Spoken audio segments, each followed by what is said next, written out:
Good evening. This is the Blazer News Network, or BNN podcast. I'm your host, Jarek Martinez, co-editor for the Blazer. The date for this week's podcast is for the week of January 30th, 2017. To start, we will highlight news around the world. President Donald Trump signed an executive order on Friday that would ban citizens of 7 countries from entering the United States. These countries include Iran, Iraq, Syria, Sudan, Libya, Yemen, and Somalia.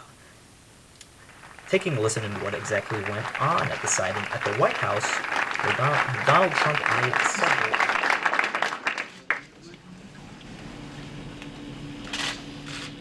And this is the protection of the nation from foreign terrorist entry into the United States.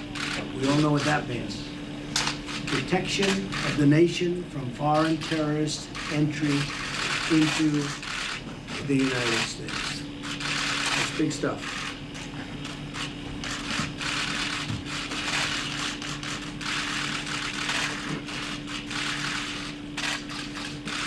And I want to thank everybody. Many great heroes, many great warriors.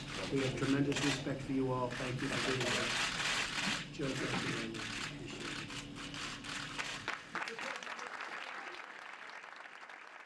Tonight, the New York Times reports that Trump fired his acting Attorney General Sally Q. Yates. Yates, who had served under the Obama administration, publicly confronted the president and Justice Department lawyers. According to the White House, she was fired for, quote, refusing to enforce a legal order designed to protect the citizens of the United States. In other news, Brazilian business tycoon Eike Batista was charged with bribery. According to BBC, he was taken into prison today by police. Several investigators claimed that Batista was paying the governor of Rio de Janeiro bribes in order to win government contracts.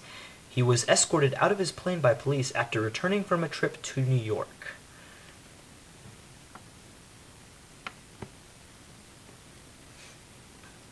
Finally, to end our segment, 6 people die after a shooting at a mosque in Quebec City, according to Quebec Provincial Police. The attack was inside the Quebec Islamic Cultural Center, where at least 2 gunmen fired into the facility.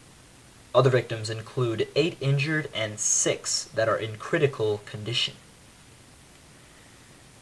An update from the Montreal Gazette reads that only 1 suspect was actually charged with the shooting. Alexandre Bissonnette is facing 5 counts of attempted murder and 6 counts of first-degree murder using a restricted firearm. A broadcast from News Now sums up. The police arrived on the scene quickly and arrested one of the suspects. Other officers went inside the centre and saw that there were lots of victims and that this was a major incident. At around 8:10, the second suspect called 911 and told us that he was armed, what he had done, and that he wanted to work with police. Later, police revealed only one of the men remains a suspect.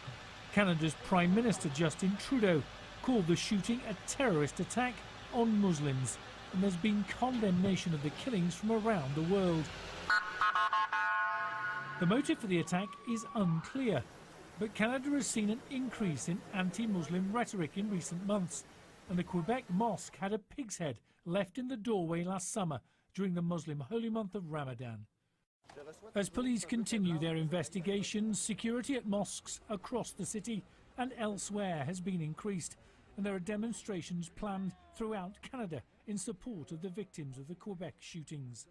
Canada has welcomed tens of thousands of refugees over the past couple of years. This latest atrocity has shocked and sickened.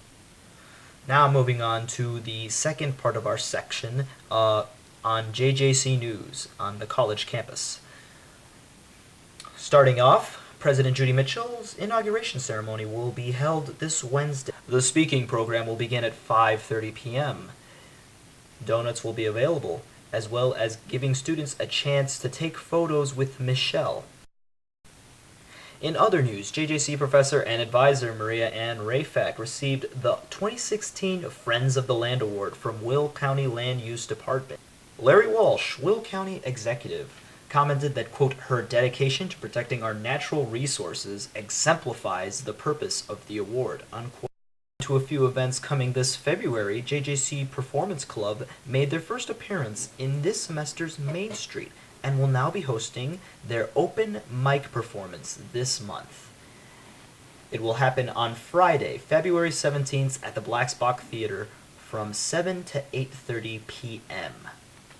According to Jonathan Fite, former advisor of the now discontinued JJC Comedy Club, performances can include stand-up, magic, singing, and other hosts of talents.